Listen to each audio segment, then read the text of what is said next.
এটা খেজুর তলায় বসে দুনিয়া শাসন করা জাতির ইতিহাস।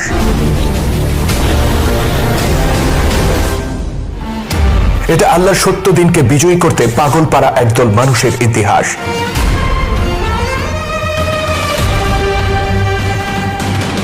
এটা এক ঘর ছাড়া জাতির ইতিহাস, যারা পৃথিবীর প্রতিটি কোণে ন্যায় আর সুবিচার প্রতিষ্ঠার মহান মিশন নিয়ে ছড়িয়ে পড়েছিল দিকে দিকে।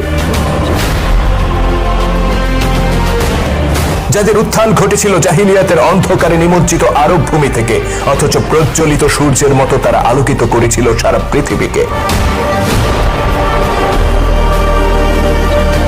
এটা সেই জনগোষ্ঠীর ইতিহাস যারা ছিল সভ্যতা ভব্যতাহীন মরুবাসী এক বেদুইন জাতি, অথচ তারা গড়ে তুলেছিল এক নব সভ্যতার ইমারত। জ্ঞান বিজ্ঞান প্রযুক্তি সাহিত্য সংস্কৃতি সহ মানব সভ্যতার প্রতিটি অঙ্গনে সারা পৃথিবীকে তারা নেতৃত্ব দিয়েছিল হাজার বছর ধরে।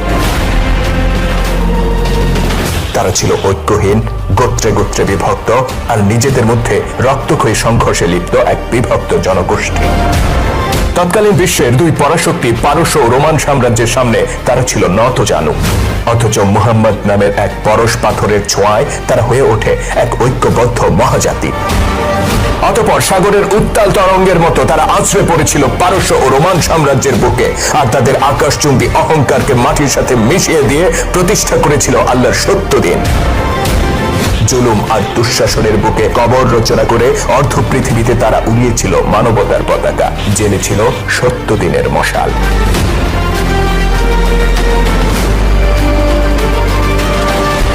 ইতিহাসের সেই অমিত তেজা মহাবিপ্লবী উম্মতে মুহাম্মদের উত্থানের গল্পে আপনাকে স্বাগতম।